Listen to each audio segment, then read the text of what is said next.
위해서는 공동체가 필요합니다. 우리는 이 원리를 잘 알아야 됩니다.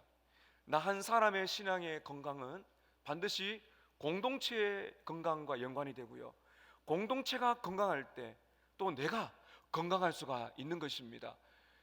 나는 성령 충만하고 은혜가 넘치는데 공동체는 문제가 있다, 사실은 깊이 돌아봐야 됩니다.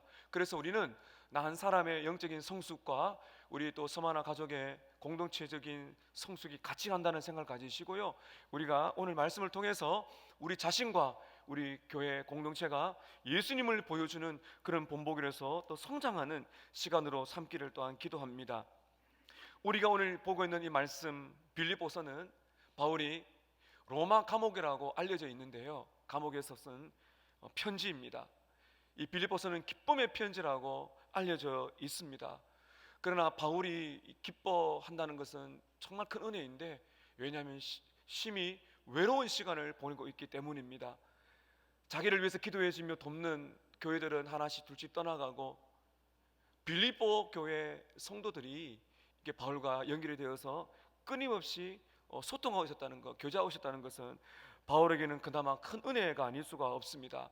바울이 감옥에서 이제 자기의 상황을 나누고 또 자기를 기도해 주는 이 빌립보 지역에 있는 교회 성도들에게 그들의 상황을 좀 듣고 싶은데 감옥에서 나갈 수가 없으니까 지난주에 말씀드린 것처럼 영적인 아들인 디모데를 바울을 대신하여서 빌립보 성도들에게 보내고 싶었다고 했습니다. 그런데 오늘 읽은 말씀 바로 앞에 보게 되시게 되면 23절, 24절을 보게 되면 어떤 상황인지는 모르지만은 디모데를 보낼 수 없는 상황에 놓였습니다.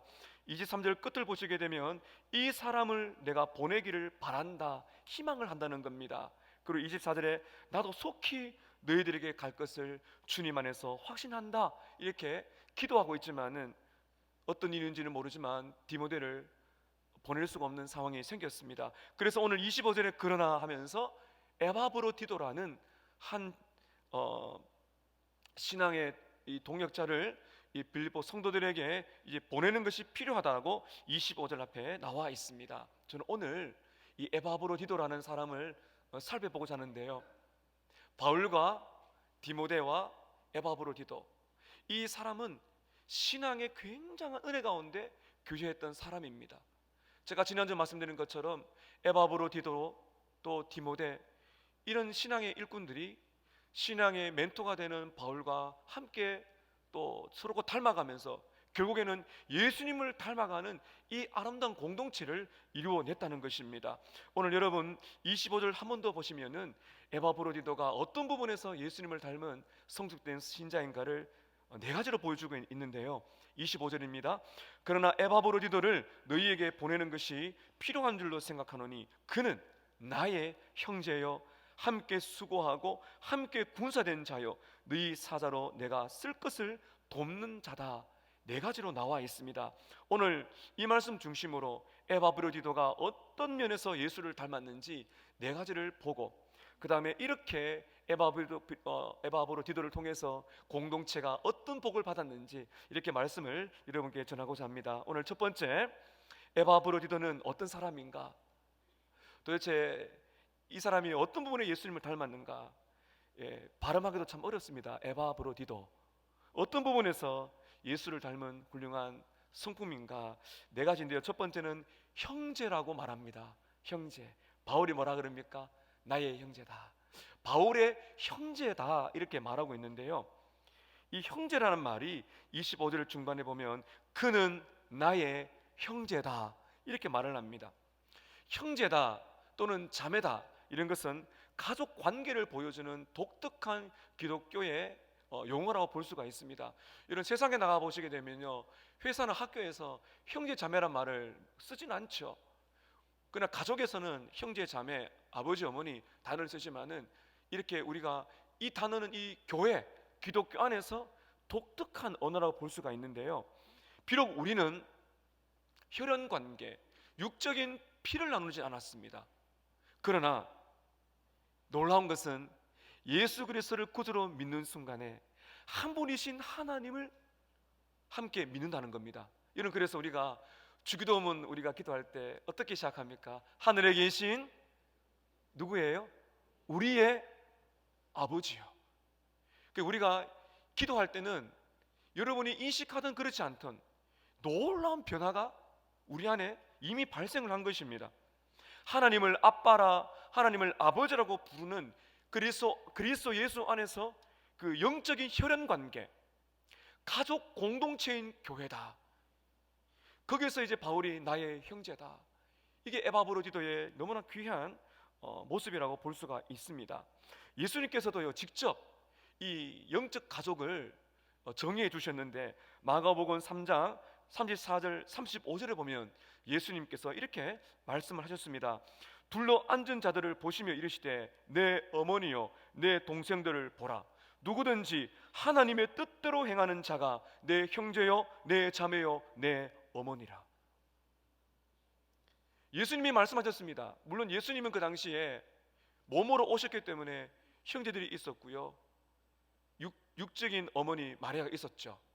많은 사람들이 예수님이 지금 복음을 전하고 사람이 모여 있는데 예수님께 말합니다. 예수님, 지금 모친과 형제들이 찾아왔습니다. 그때 예수님께서 이런 말씀하십니다. 내 어머니와 내 형제 자매들은 여기에 있다. 이게 무슨 말인가 하면 영적인 가족을 말한 겁니다. 하나님의 뜻대로 하나님 아버지를 모시고 그 하나님의 뜻대로 살아가는 이러한 믿음의 형제 자매들이, 이게 진짜 영적인 가족이다, 이렇게 말씀해 주고 계신 것입니다. 이게 당시에 너무나 충격적인 것은요, 에바브로디도는요 빌립보 도시의 시민입니다. 바울의 입장에서는 이방인입니다. 바울은 유대인으로서 바울은 이 에바브로디도와 그 당시의 관습으로 의하면은 형제 자매란 말을 부를 수가 없어요. 근데 복음이 사람을 이렇게 변화시키는 것입니다. 더 놀라운 것은요, 빌레몬서 1장 16절에 보게 되면 바울이 감옥에 있을 때 도마온 노예를 만나게 되는데 오네시모라는 한 노예를 만납니다. 거기에서 바울이 복음을 전하는데요, 감옥에서 이 오네시모라는 노예가 예수를 믿게 됩니다. 그리고는 바울이 이렇게 말합니다. 오네시모를 향해서 사랑받는 형제, 감옥에서 낳은 아들, 종의 신분이어도 이렇게 형제라고 부르는 놀라운 일들이 있었어요. 우리나라도 옛날에 그 조선 시대 때 보면 이 양반 그리고 이 종들, 노예, 이 노비, 심각한 계급 사회이지 않습니까? 이 당시에도 이런 주종 관계가 상당히 있었던 시대로 본다면은 바울이 비록 자기의 종은 아니지만은 도망쳐온 노예를 예수를 전하면서 형제요, 형제 오네시모 이렇게 부른 것은 엄청나게 놀라운 일이거든요. 여러분 보세요. 복음은 이렇게 사람을 변화시키는 것이거든요. 복음은 인종과 이런 신분, 이러한 경제력 차이를 다 깨뜨리고 예수 안에서 한 가족을 만들어주는 것이 바로 교회의 복음이며 놀라운 십자가의 공동체인 것입니다. 1900년 초에 한국교회의 교회사를 보게 되면 정말 우리들의 귀감이 되는 그런 이야기가 있는데요, 실화입니다. 1900년 초에 이 김제의 금산교회라고 있습니다. 우리나라가 이제 초대 보면은 이 기역자 교회가 있거든요. 기역자 교회 중간에 선교사님이 계시고요, 한쪽에는 남반, 한쪽에는 여반, 기역자 교회가 있는데 이 김제 금산교회가 이렇게 문화재로 잘 있는데요, 그 금산교회에 아주 촉망받는 덕스러운 이 조덕삼이라는 분이 계셨어요. 부자였기 때문에 물질도 잘 나누면서 신앙적으로 아버지와 같은 역할을 하는 분이 조덕삼입니다. 이 조덕삼 그 집에 마부로 있었던 그 노예 종이죠. 그 종으로서 이자익이라는 종이 있었다고 말합니다. 노비입니다. 그 당시에 이 신분제도가 철폐가 되었지만 여전히 남아있는 그런 상황이라고 합니다. 그런데 1905년도에 이 금산교회에서 세례식이 있었는데 그때 주인인 조덕삼과 노예인 이자익이 함께 세례를 받았어요. 그리고 2년 후에 1907년도에 이제 교회에서 이 장로님 투표를 합니다. 이 성도들은 당연히 이 조덕삼이라는 이 분이 될 줄 알고 있었는데 이제 투표의 결과를 보니까요, 이 조덕 3이 아니고요, 조덕 3의 종이었던 이자익이란 분이 장로님이 되셨어요. 그런데 이 이자익이라는 종은요, 조덕 3의 보다 나이가 15살 적어요. 이 조덕 3은, 이 주인인 조덕 3은 이 종 이자익을 결혼도 시켜주고 정말 사랑으로 돌봐줬습니다. 그런데 장로님이 이자익이 되니까 이게 이제 교회에서 좀 어려움이 생긴 겁니다. 놀라운 것은 이 조덕 3이 비록 집에서는 주인이지만은 교회에서는 종 이자익을 장로님으로 그렇게 섬겼다고 말합니다. 그래서 놀라운 기록이 있는데요, 집에 가면은 이제 주인과 모섬의 관계고, 교회 오면은 주인이 종의 모섬에게 장로님 그래요. 더 놀라운 것은요, 이 이자익이, 이 모섬이 장로님이 되신 다음에 이제 신학을 해서 목사님이 됩니다. 그런데 신학 공부를 누가 시켜주는가 하면은 주인인 조덕삼이 시켜줍니다. 학비를 다 대어줘요. 나중에 이 이자익이, 이 모섬이 목사님이 되는데요, 나중에 이 조덕삼이 장로님이 되는 그 교회에 담임 목사로 옵니다. 엄청난 역사가 일어나게 된 것이죠. 여러분, 우리도 마찬가지입니다. 사회에서 사장님과 사원의 관계는 사회에서 필요하지만은 교회 오게 되면 다 형제요 자매인 줄로 믿습니다. 이게 교회입니다. 형제와 자매라는 것이죠. 오늘 바울이 뭐라 그래요? 나의 형제다. 이게 애정을 가지고 있는 겁니다. 그만큼 서로가 신뢰하고 사랑하는 복음 안에 이런 신분, 이런 것들을 또 인종, 민족 간 다 깨뜨려 버리는 것이죠.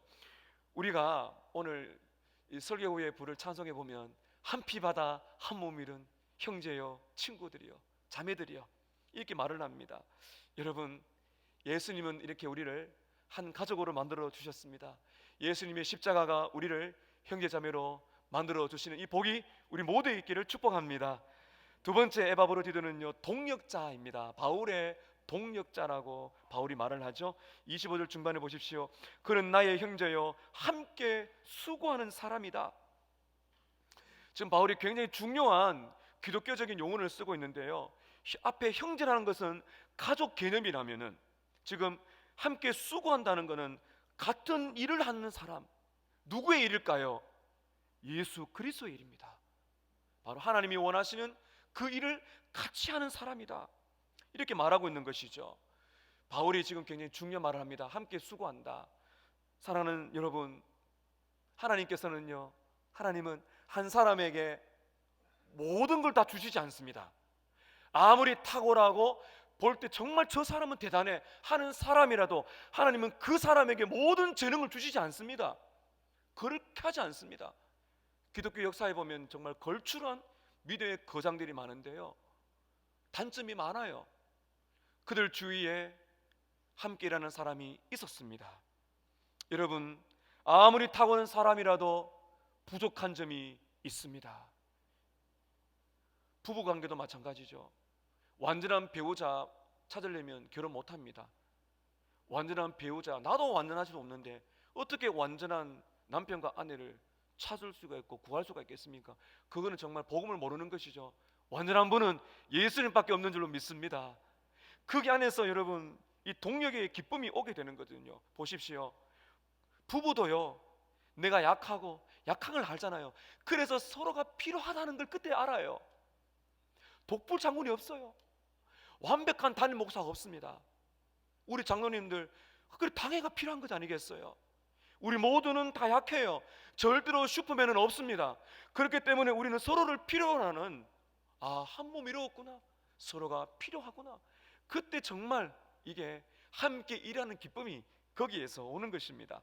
바울이 고린도전서 12장 13절에서 25절에 보면 아주 귀중한 말씀하는데요, 제가 고린도전서 12장 13절과 25절을 여러분께 읽도록 하겠습니다. 바울의 말입니다. 우리가 유대인이나 헬라인이나 종이나 자유인이나 다 한 성령으로 세례를 받아 한 몸이 되었다. 오직 하나님이 몸을 고르게 하여 부족한 지체에게는 귀중함을 더하사 몸 가운데서 분쟁이 없고 오직 여러 지체가 서로 같이 돌보게 하셨느니라. 우리 교회는 여러분들이 함께 모여 있습니다. 장애인들도 있습니다. 우리는 장애인, 비장애인 똑같은 하나님의 자녀들입니다. 우리 교회는 중국인들도 있습니다. 영어 예배부가 있습니다. 캄보디아인들도 있습니다. 함께 모여 오늘 우리가 12월 25일 저녁 때 찬양 발표를 할 것입니다. 여러분 얼마나 감사한가요? 교회는 어떤 곳입니까? 교회는 경쟁하는 곳이 아닙니다. 잘난 사람이 앞에 살아가는 것이 아니에요. 교회는 명령하고 따라가는 계급 사회가 아닙니다. 하나님께서 교회에 질서를 위해서 직분을 주셨습니다. 직분이란 거는 군림하는 자리가 아니고 질서상 위치상 하나님이 직분을 주셨지만은 그 직분은 목회라는 직분도 중직자 모든 직분, 교사든 목자든 모든 직분은 섬기라고 주신 거예요. 그때 우리 안에서요 더불어 일을 하는 기쁨이 거기서 오는 것입니다. 그래서 교회에서는요 이런 말씀을 많이 하셔야 됩니다. 한번 따라 하실까요? 함께 가십시다. 함께 가십시다. 이 교회 안에 복음의 언어예요. 이게 복음의 언어고 예수의 언어예요. 세상을 보세요. 세상에는 잘못된 가치관이 있습니다. 진화론이라는 잘못된 가치관이 있습니다. 진화론은 적자 생존입니다. 도태되는 것이 진화론입니다. 그건 복음이 아니에요. 그거는 하나님의 창조가 아니에요. 잘못된 것입니다. 세상에서는 과열된 경쟁을 붙여서 떨어진 사람 떨어집니다. 그게 세상이에요. 구조조정을 합니다. 그러나 교회는 그런 것이 아니거든요. 교회는 더불어 함께 하는 것입니다. 오늘 바울이 뭐라 그래요? 앞에 보면은 부족한 자에게는 하나님이 존귀함을 더해 주신다. 이렇게 인간적으로 보면은 서로가 좀 능력의 차이도 있고 또 신분이나 또 여러 가지 또 지위나 또 경제력의 차이가 있어요. 그걸 인정을 해야 됩니다. 그러나 예수 안에서 하나님께서는 약하게 보이는 사람이라도 존귀함을 더해 주시기 때문에 우리 교회 안에서는 장애인이나 비장애인이나 신분이나 계급이나 그리고 이런 세상 속에 있는 어떤 경제력 모든 것이 예수 안에 무너지고 함께 더불어 살아가는 함께하는 공동체인 줄로 믿습니다. 이게 에바브로디도를 통해 주시는 두 번째죠. 세 번째 에바브로디도의 특징은요 전우입니다. 전우가 어떤 용어입니까? 전쟁터에서 함께 있는 것이 전우죠. 바울은 나의 전우라고 말합니다. 다시 말씀 보실까? 25절 중반에 함께 군사된 자다. 지금 바울이 용어를 굉장히 논리적으로 쓰고 있습니다. 나의 형제라는 것은 같은 아버지를 모시고 있는 것이죠. 그 다음에 여러분 보세요. 같은 동역자라는 것은 어떤 것인가요? 한 분 주인 누구십니까? 예수님. 가족은 한 아버지, 그리고 함께 동역자라는 것은 한 분 주인인 예수님. 그리고 지금 말하고 있는 함께 싸우는 자다, 함께 군사되는 자는 한 분이신 우리의 왕이신 예수 그리스도를 왕으로 모시고 있는 우리는 전우다. 그걸 우리에게 말해주고 있는 것입니다. 여러분 세상살이는 전쟁입니다. 맞죠? 먹고 사는 것이 얼마나 힘드십니까? 근데 영적으로 우리는 봐야 됩니다. 오늘 바울이 말하는 것은요 세상살이의 전쟁을 말하는 것이 아니라 영적인 전쟁입니다. 눈에 보이지 않지만은 마귀가 있어요. 마귀와 함께 동조에 타락했던 그 천사들, 귀신들이 있어요. 성경에서는 악의 영들이라고 말하고 있습니다. 그래서 에베소서 6장 12절에 보면 우리에게 영적인 전쟁이 있다고 말하고 있습니다. 에베소 6장 12절의 말씀을 제가 읽겠습니다. 우리의 씨름, 우리의 싸움은 혈과 육을 상대하는 것이 아니요 통치자들과 권세들과 이 어두움의 세상 주관자들과 하늘에 있는 악의 영들을 상대합니다. 영적인 전쟁이 있어요. 사탄이 있습니다. 귀신들이 있습니다. 그것은 타락한 천사들, 그것이 오늘 악의 세력을 우리에게 도전을 주고 믿지 않는 사람들을 사로잡고 있고 믿는 우리들은 끊임없이 유혹하여 죄를 짓도록 하는 그런 세력으로 등장하고 있습니다. 바울이 지금 함께 군사가 되었다는 것은 그 당시에 최강의 군대였던 로마 군인들을 빗대어서 하는 말입니다. 로마 군인들이요 세상을 그 당시에 세계를 제패했던 강력한 군대의 특징이 있습니다. 특별히 이 로마 군인들은 방어를 잘했다고 말합니다. 자기 몸을 숨길 수 있는 그런 이 네모난 이 방패를 손에 쥐고 대를 잘 지었어요. 방패를 위와 또 앞에 옆에 다 이렇게 딱 붙여가지고 대회를 지어서 집처럼 만들어 버리니까 거기에 아무리 창을 던져도 화살을 부어도 다 막아내는 겁니다. 그래 이들이 얼마나 합력을 잘했는가 하면요, 방패를 들고 딱 붙어 있는 거예요. 그리고 작지만은 굉장히 날선 검을 쥐고 있었어요. 그러니까 이 대를 잘 짓는 강력한 군대, 바로 로마 군대였다고 말하고 있는 것입니다. 바로 지금 그걸 말하고 있는 겁니다. 여러분, 우리 성도들은 예수 안에 아군인 줄로 믿습니다. 우리는 아군이에요. 아군이 어떤 사람입니까? 함께 싸우는 사람이잖아요. 물론 아군들도요, 다툴 수 있죠. 우리 교회 안에서도 의견 차이가 있을 수가 있고 여러 가지 생각도 다를 수 있지만 복음 안에 함께 싸우는 동료인 줄로 믿습니다. 우리는 마귀를 대적해야 됩니다. 마귀가 우리의 적이지 성도들 서로가 적이 아니에요. 그렇게 하면 안 됩니다. 누구 때문에가 아니에요. 우리 모두는 한 가족이며 한 동력자며 마귀를 대항해 싸우는 영적인 아군인 줄로 믿습니다. 성령께서 우리 교회를 하나가 되게 할 거예요. 지금 바울은 너무너무 어려운 가운데 있습니다. 이렇게 믿음이 강한 사람도 감옥에 있다 보니 지칩니다. 마귀가 공격합니다. 봐라, 너 그렇게 예수 믿고 살아오다가 감옥에 있지 않느냐? 뭐 하고 있냐? 마음에 낙심이 막 되는 겁니다. 그렇게 찾아오던 사람들이 별로 없어요. 그런데 옆에 누가 있습니까? 에바브로디도, 디모데. 사랑하는 여러분, 오늘 우리 성도들에게는 전우회가 필요합니다. 그렇게 서로가 아웅동하더라도 전쟁이 터지게 되면 아군들은 함께 딱 모여서 함께 살고 함께 죽는 거 아니겠어요? 죽어가는 동료를 바라보면 이 견딜 수 없는 전우회가 오게 되는 것입니다. 우리는 오늘 기도와 격려가 필요합니다. 기도와 격려가 필요합니다. 함께 가는 것이고요, 함께 싸우면서 우리는 성령 안에서 예수 안에 함께 된 전우회, 여러분 기도해 주시기를 바랍니다. 서로를 위해서 격려를 많이 해주세요. 얼마나 여러분 이 상하고 마음이 찢기고 외롭고요, 또 여러 가지 많은 이 어려운 고난, 그걸 가지고 이 마귀가 우리 마음에 낙심을 주고 이 사람과의 관계성 속에서 얼마나 마음이 많이 상합니까? 영적인 전쟁터입니다.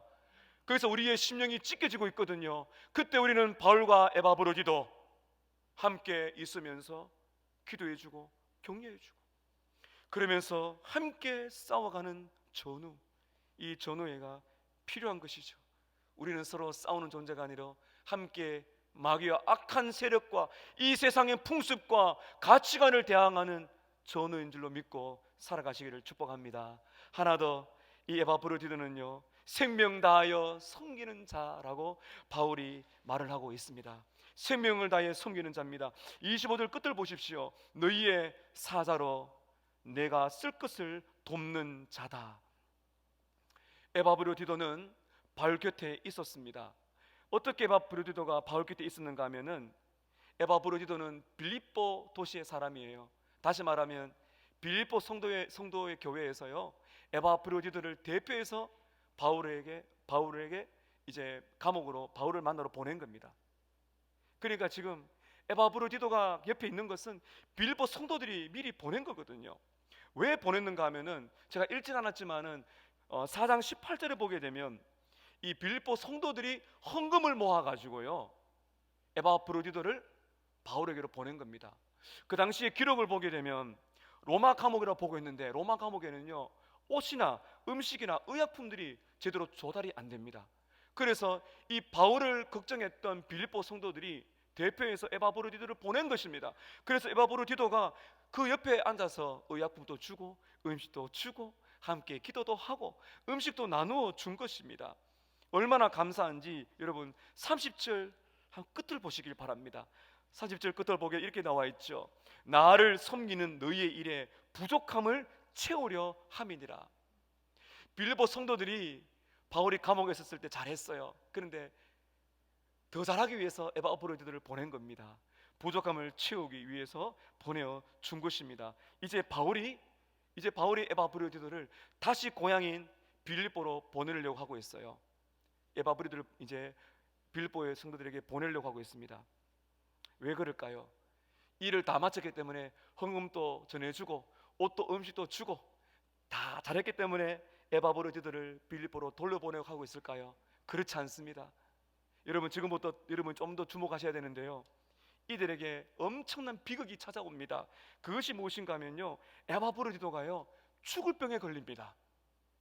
26절부터 30절까지 보게 되면 에바브르디도가 심각한 병에 걸려서 죽음 직전까지 가는 비극이 잠시 소개를 나와 있습니다. 빌립보와 로마의 거리가 여러분 얼마나 되는지 아십니까? 약 1290km가 넘는답니다. 제가 계산해 보니까요, 서울과 창원의 4배가 넘어요. 그러면 우리는 지금 뭐 KTX로 금방 가지만은 당시의 교통수단으로는 이 로마 감옥에서 빌립보까지 가는 데는 약 6주가 걸린답니다. 6주를 걸려서 감옥으로 찾아온 것도 너무너무 귀한데, 바울이 에바브르디도를 만나보니까 에바브르디도가요 이 감옥으로 오는 순간인지 감옥으로 와서인지는 모르지만은 병에 걸렸다는 사실을 바울이 알게 된 것입니다. 참 여러분 안타까운 일이 나게 되는 것이죠. 에바브르디도가요 로마 감옥에 찾아온 것도 정말 대단한 겁니다. 왜냐하면은 이 죄수를 찾아오는 건요, 잘못하면 똑같은 죄수 취급을 받아서 감옥에 들어갈 수가 있거든요. 놀라운 일이 일어난 거예요. 그런데 너무너무 안타까운 것은 에바브르디도가요 죽을 병에 걸렸다는 것입니다. 한번 소식이 전해지는 6개월이 걸리니까 토탈 이제 소식이 왔다 가려면은 여러분 3개월이 걸립니다. 제가 계산해 보니까 이 에바브르디도가 약 3개월 동안에 죽을 병에 걸린 사실이 있는 겁니다. 이 감옥에서 같이 있으면서 말입니다. 여러분 30절 보시기 바랍니다.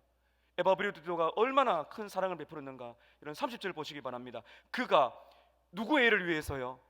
그리스도의 일을 위해서. 이게 뭡니까?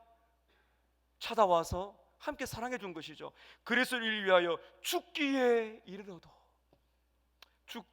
이르러도 자기 목숨을 돌보지 아니했다. 이게 중병에 걸렸다는 것이죠. 죽기에 이르러도 자기 목숨을 아끼지 않았다. 이 생명을 다해서 자기도 지금 죽어가고 있는데 그렇게 바울을 섬겼다고 말하고 있는 것입니다. 자기도 심각한 질병에 걸렸음에도 불구하고 바울을 돕는 일을 멈추지 않았다는 것입니다. 놀라운 것은 에바브르디도가 돈을 받고 한 일이 아니에요. 간병인이 아닙니다.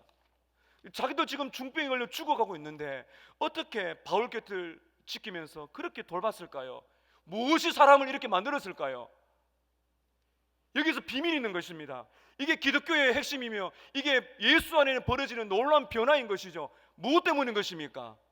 사랑입니다. 바울을 향한 사랑, 바울이 준 사랑, 자기가 죽어감에도 불구하고 바울 곁에 끝까지 지켜주는 그 사랑, 이게 보험을 만들어내는 위대한 인간상이며 인간관계입니다. 오늘날 우리에게 얼마나 큰 도전을 주고 있습니까? 우리는 어떻습니까? 너무나 죄송하게도 우리는 자기밖에 모르는 세상 속에, 개인주의가 만연된 세상 속에 우리는 자기 중심성이 너무 강합니다. 이런 시대 속에서 우리가 다른 사람을 위해서 목숨을, 내가 어려움에도 불구하고 그렇게 사랑할 수가 있을까요? 시간과 물질과 관심과 에너지를 우리는 이만큼 쏟아낼 수가 있을까요? 우리는 어떻습니까 여러분? 적당한 선을 유지하잖아요. 참 부끄럽게도 저도 이렇게 누군가를 도우려고 하면은 이게 지금 내가 받는 사례에 비해서 얼마가 나가야 될까 계산이 들어가죠. 참 부끄럽습니다. 도와주고 싶은 마음 많은데 인간의 타락한 마음속에는 적당한 선이 뭔가. 근데 성경을 보니까 말씀하십니다. 너 적당한 선은 아니야. 그거는 이제 우리에게 하나님 주신 분량만큼 해야 되겠죠. 우리는 누군가를 도우려고 해도 늘 마음속에는 적당한 선이 생각납니다. 그 적당한 선을 유지하면서 누군가를 도와줘야겠다는 생각을 하는 것이죠. 여러분 그런데 보세요. 오늘 에바브르디도는 우리가 생각하는 적당한 선을 넘긴 것이죠. 자기도 지금 중병에 죽어가고 있는데 바울을 돌보고 있는 것입니다. 다른 세계의 사람들이 아닙니까? 이 당시에는 1세기입니다. 예수님이 부활 승천하신 다음에 있었던 정말 뜨거웠던 교회, 로마에서 순교하면서 생생하게 복음을 살아내던 그 은혜로운 교회, 그때 성도들의 삶이에요. 이것이 오늘 성경이 우리에게 주어지고 있는데 이것이 여러분 우리와의 간격이 얼마나 큰가요? 왜 그렇게 클까요? 뭐가 잘못되었는가요? 성경의 문제입니까? 우리가 문제입니까? 여기에 우리의 기도가 필요한 겁니다. 우리가 인정해야 되죠. 그만큼 세상에 물결이 우리를 지금 뒤덮고 있는 것입니다. 복음은 이렇게 말하고 있지만 우리는 적당한 선을 유지하고 있는 것은 그만큼 복음과 너무나 거리가 먼 우리의 인생, 나의 형제요, 나의 동력자요, 나의 전우요, 생명을 나누는 자요, 바울이 이렇게 말하고 있는가? 이렇게 말하고 있는 것은 진짜 기독교이며 복음인 것입니다. 이것이 어떻게 가능할까요? 예수님이 그렇게 사셨기 때문입니다. 우리 예수님께서 자신의 생명을 십자가에서 우리에게 주셨지 않습니까? 우리는 생각합니다. 적당하지 않겠어요? 그때 예수님 우리에게 뭐라 그러실까요? 얘야, 네가 적당하다고 말하는데 나는 생명을 줬어. 적당한 선을 넘었지 않느냐? 사랑하는 성도 여러분, 예수님께서는 생명을 주셨습니다. 저는 이것이 오늘 우리에게 너무나 필요하다 봅니다. 우리 성도들 안에서는 많은 고난과 질병과 외로움과 어려움이 있는 분이 많습니다. 여러분에게, 저와 여러분에게 고난과 질병과 아픔을 주신 이유가 뭘까요? 있습니다. 저는 이름을 말씀드리지 못하지만 우리 성도님들 중에서는 정말 존경스러운 분이 많습니다. 자기가 병들어 힘이 드는데 다른 분들을 위해서 그렇게 섬기고 기도하는 분이 계세요. 하나님이 우리에게 고난을 주시고 눈물을 주시고 아픔을 주시고 질병 주시고 때로는 실패와 경제적인 어려움을 주시는 이유가 뭘까요? 옆에 있는 분을 보라는 것입니다. 이 어려움의 인생을 살아갈 때 옆에 있는 분들이 외롭고 지치고 어렵다는 거죠. 그를 돌보라고 말씀하시기 위해서 때로는 우리에게 어려움을 주신다는 겁니다. 사랑하는 여러분, 예수님의 사랑이 우리를 변화시켜서 이렇게 에바브로디도와 바울이 섬겼던 아름다운 이 섬김의 자리가 우리에게 있기를 주님의 이름으로 축복합니다. 이런 사랑이 있을 때 오늘 크게 두 번째로 공동체가 누리는 복이 있습니다. 간략하게 정리하고 마치고자 하는데요, 이렇게 나의 형제, 나의 동역자, 나의 전우, 나와 생명을 나누는 자란 이 깊은 사랑이 있는 공동체가요, 복을 받아요. 어떤 복을 받는가? 첫 번째는요, 치유입니다. 치유의 복을 받습니다. 병이 낫습니다. 26절부터 끝절까지 보게 되면 믿을 수 없는 엄청난 사건이 일어나게 되는데요, 여러분 저를 한번 따라 보실까요? 26절 한번 보시기를 바랍니다. 26절, 우리 26절 한번 읽을까요? 시작. 그가 너희 무리를 간절히 사모하고 자기가 병든 것을 너희가 들은 줄을 알고 심히 근심한지라. 여러분, 우리는 어떻습니까? 내가 병들었는데 다른 사람이 안 알아주면 어때요? 섭섭하죠. 그런데 오늘 에바브로디도는 반대입니다. 자기가 지금 중병에 걸렸는데요, 이거를 빌립보 고향에 있는 성도들이 알아서 걱정할까봐 근심하는 겁니다. 이게 여러분 부모의 마음이 아니겠습니까? 지금 저희 부모님 또 지금 투병하고 계신데요, 나중에 보면 막 마음이 아플 때가 많아요. 부모님이 그럽니다. 목회하기도 어렵고 바쁜데 아빠 엄마는 이제 기도하고 있으니까 괜찮아. 나중에 보면요, 정말 왜 빨리 말씀 안 하셨어요? 자식 걱정을 하는 겁니다. 에바브로디도가 이런 겁니다. 자기가 중병에 걸렸지만 이것 때문에 고향에 있는 성도들이 걱정할까 봐. 여러분, 이런 마음이 에바브로디도에게 있는 것입니다. 바울의 마음도 다 들어갑니다. 바울이. 왜냐하면 자기 앞에 도와주러 왔는데 너무 귀한데요, 중병에 걸려 죽어가고 있으니까 바울의 마음을 한번 보실까요? 여러분 27절입니다. 27절 보십시오. 그가 병들어 죽게 되었으나 하나님이 그를 긍휼히 여기셨고 그뿐 아니라 또 나를 긍휼히 여기사 내 근심 위에 근심을 면하게 하셨느니라. 27절 끝을 보시게 되면 바울의 마음을 살짝 보여줍니다. 근심 위에 내가 근심했다. 이 말의 원문을 보면요, 근심의 파도가 내 위에 덮쳤다는 겁니다. 이 근심은요, 사랑의 염려죠. 거룩한 근심. 이건 너무나 좋은 거죠. 3개월 동안 여러분 보세요, 얼마나 바울이 기도 많이 했을까요? 바울은요, 기도하면 엄청난 신유의 능력이 있었거든요. 바울이 얼마나 기도했을까요? 3개월 동안 기도하면서 근심 위에 근심이 옵니다. 병이 낫지 않아요. 얼마나 기도했을까요? 그런데 하나님은 바울에게 눈물을 주셨습니다. 근심 위에 근심. 3개월 동안 기도하면서 낫지 않습니다. 그때 바울이 에바브로드에게 이런 말을 하지 않았을 겁니다. 너 믿음이 약하니까 기도 더 많이 해, 기도가 부족해, 그런 말을 하지 않았습니다. 대신 근심했습니다. 이 말이 뭘까요? 함께 울었다는 것입니다. 함께 울고 함께 슬퍼하면서, 기도하면서 안 되니까 이 믿음의 거장이요, 기도하면서 안 되니까 울고 슬퍼하고 그 시간을 3개월을 보낸 겁니다. 놀라운 것은 이렇게 사랑을 주고받다 보니까 하나님의 역사로 어떤 일이 일어났는가? 여러분 27절에 보게 되면 병이 나았다는 걸 볼 수 있어요. 다시 한번 보세요. 27절에 그가 병들어 죽게 되었으나 하나님이 그를 긍휼히 여기셨고 그뿐 아니라 나를 긍휼히 여기사 내 근심 위에 근심을 면하게 하셨느니라. 28절 보십시오. 그러므로 내가 더 급히 그를 너에게 보낸다. 죽을 병이 살아난 줄로 믿습니다. 사랑하는 여러분, 이 얼마나 기쁜 사랑입니까? 우리는 환우를 위해서 기도하고 있어요. 주님이 우리에게 지금 원하시는 것이 무엇입니까? 공동체가 이렇게 예수님의 사랑 안에 하나가 될 때 우는 자들과 함께 울고 그들의 슬픔이 나의 슬픔이 되면서 기도하는 이 공동체를 통해서 육신의 질병도, 심적인 고통도, 정신적인 아픔도, 자살 충동도, 수많은 중독도 주님이 원하시면은 못 고칠 질병이 없는 줄로 믿습니다.